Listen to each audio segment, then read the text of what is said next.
Today we're doing an unboxing of Henchmania. Hello and welcome to Assorted Meeples. I'm Phillip the Meeple on duty, and today we are unboxing Henchmania as it came about, I would say close to a week ago now. I'm pretty slow on the upkeep and too much doing to get ready for Gen Con as is.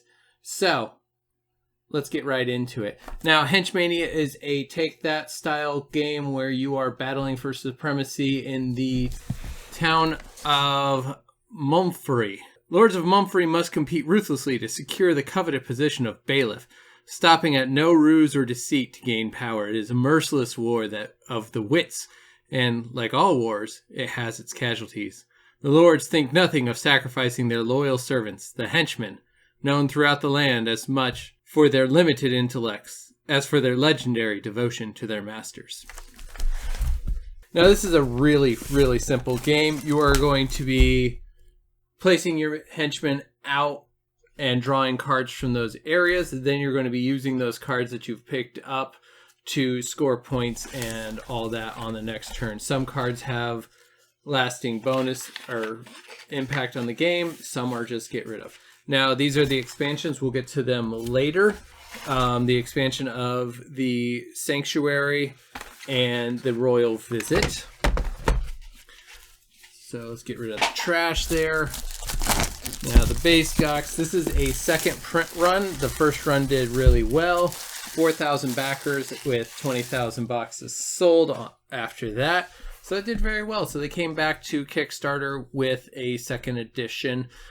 This one, I was a little upset at this one because they got production done, but with the Red Sea getting disrupted via terrorists, the shipping costs kind of changed, and the company decided to hold all orders until they figured out a better shipping solution for the European backers. And so we kind of got to, as Americans, which I know it's a global thing, but it was kind of a little like, well, you could ship the US stuff and that's not going to get interfered with. But that was more of me being miffed at having to wait a little longer for this game.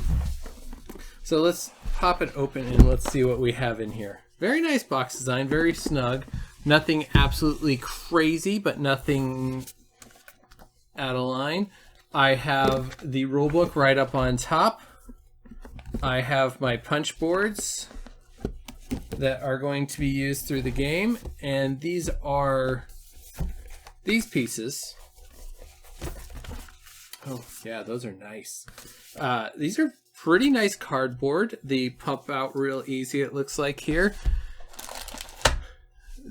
All these pieces correlate with one area of the town or another. You're going to put out all 5 of these and it'll make your town center. This is where you're going to be putting out your henchmen to pick up cards, and depending on which cards you pick up are the cards that you have the different abilities that you're going to be playing with. So let's pop, well, we'll get to this later. We'll at least pop out the big pieces here so I can put the board together in front of me. But yes, this was one I bought exclusively because I was like, oh, the Meeples need to play that game. Why? Because it's take that at its core, and some of our best interactions are take that at their core. Looking at you, Brayden. Looking at you. So now the city is going to just pop together nice and easy, just like this. I don't think the color squares make a difference where they go. If I'm wrong, okay, it will drive me nuts if I don't. Because blue and red equal purple, and blue and yellow equal purple. And red and yellow can work closely together. So we'll get you all snugged in there. Snugged in there. A little tight. A little tight. Come on now. Get in there where you're supposed to be. There we go. Nice and easy. A little snug getting her in there all the way. And this is a nice flat surface. So give it a few shots and that will be worked in quite nicely. So this is a player board that's going to be in the center. All the players are going to be playing your minions out onto it. And what do these minions look like? Tell.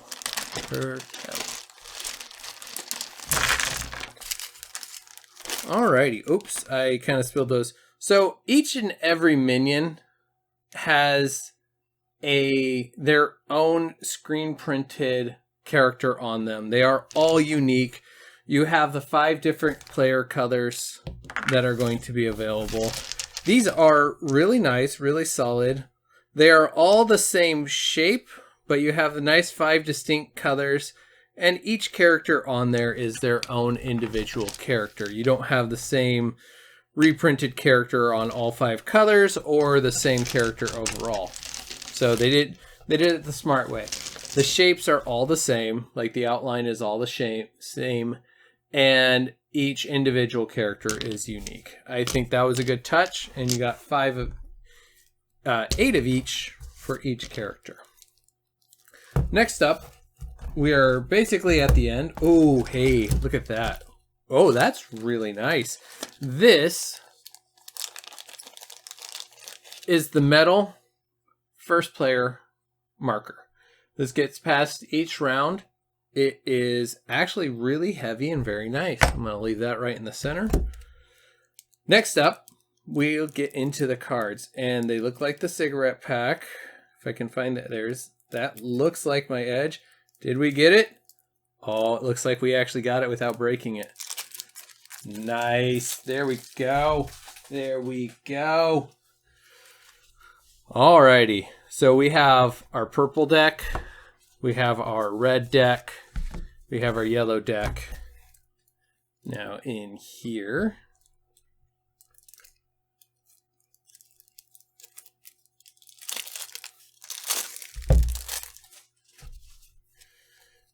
we have some rules cards for each player, one for each player. We have our green deck. We have our blue deck, and we have the rest of the purple. Now, the green deck, we're looking at here. Target another player, they give you 1 point. Couple of those. Trick, pick a card in another player's hand, then add it to your hand.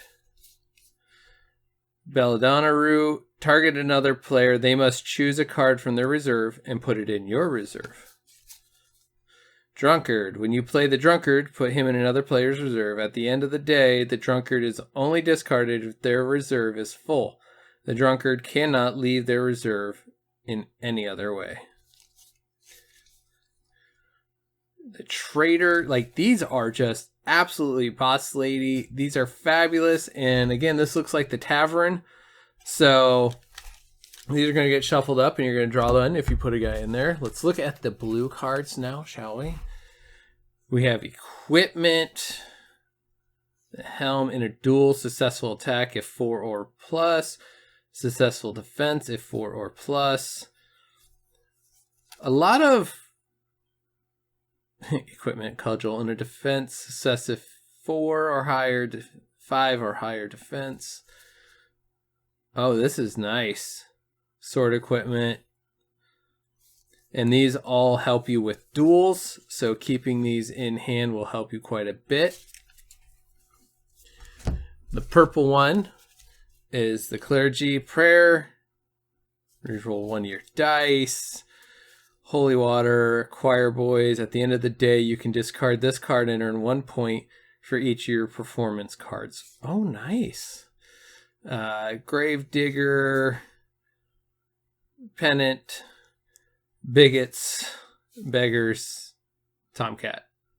On your turn, you can rotate this card and then pick a Choir Boys card in the church deck and add it to your hand.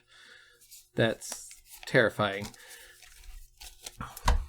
The red deck here looks like we got a glove, challenge another player to a duel. Quite a few gloves here.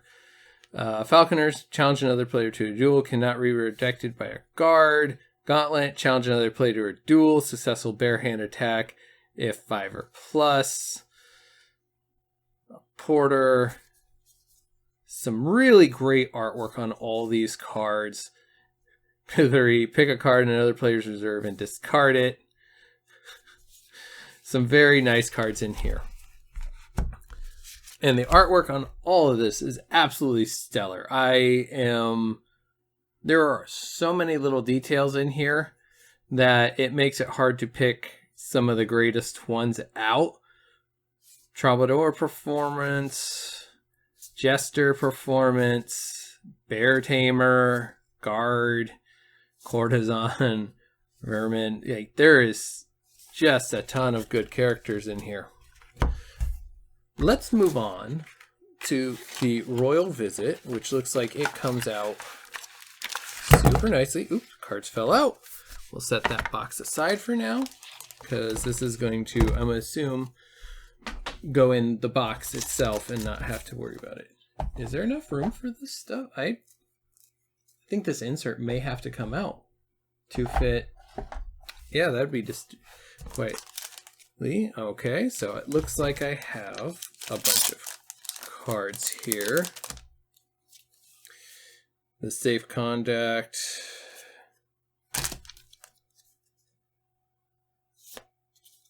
Interesting. So it looks like you have a bunch at the castle micro. Your throne room has specifically fitted out to accommodate the king and all his stewardship. To take this opportunity to visit and get privileges. The king's whims are like orders for lords and their henchmen. Answering them is a matter of honor, but above all else, a real source of prestige. So you're going to have 3 game modules. You're going to have the Alliances and Betrayals, which is this little guy. Looks like it has the throne room, which is this setup. And it has the King's Whims, which grants you prestige points for completing crazy tasks for the king. Very nice. Some of these cards are actually very nice. They're well laid out. The text, I would say, is a little small on those big cards, as there's quite a bit of it on each card. Let's grab that end and flip it open. There you go. We're getting there. Alrighty. So card backs, as always, look absolutely fantastic. Now, these alliance cards, it looks like, are if you're allying with another character. Okay, so yeah, there's one card in here for each of those. If you're allying with the other characters, the beginning of the day after the King's Whim card has been drawn, choose a player. If it can be you. They receive the Badge of Honor and become the first player this day. At the end of the game, earn 2 points. Oh, these go to the King's Whims. Okay, these go to King's Whim. These go to Alliances and Betrayals. So, even more knifey stabbiness as you go through it. Very nice cards. And then a pretty easy... Oh, okay. And you have, each one has instructions of how you set them up to play them. Very nice. Those are very concise directions. Now, on to the Sanctuary, the last expansion that just came out. Let's just pull you out. Here we go. The rules for the Sanctuary. The Sanctuary is a place filled with ancient legends, strange rites, and it seems powerful spells, myth or science. Send your henchmen there. You will surely not regret it. But what about them?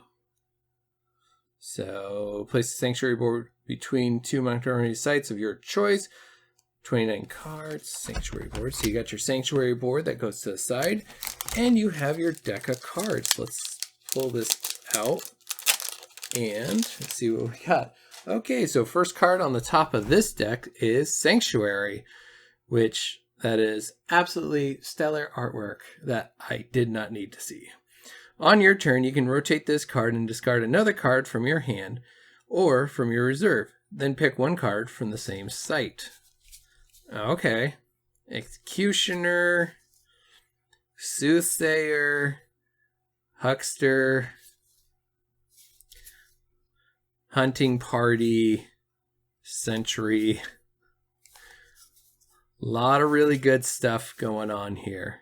Transcendence. At any time you can rotate this card and straighten a card from your reserve. Very nice.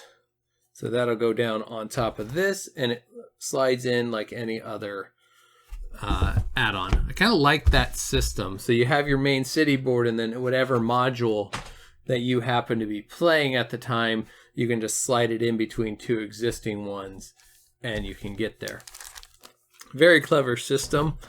I like that the rules for the expansions are not another rule book in and of themselves. They're just a little add-on to add just a little module to diversity to the play. So that's kind of all of it. I'm looking forward to getting this one worked out with the Meeples on how we get this game played, because I specifically bought this one knowing that it would be a blast at the Meeples table. We now just need to sit down, learn how to play it, and play it, because I love that we backstab. We just don't always have the best games to do that in. This is a game specifically made to do that. So I am looking forward to getting them in a game where we're playing like that. So thank you all for watching. Leave a comment down below if this is one you backed or if this is a style of game you like. And we will talk to you guys next time. All right. Bye. If you like what you just saw, please support us by hitting that like button and subscribing to our channel for more great gaming content.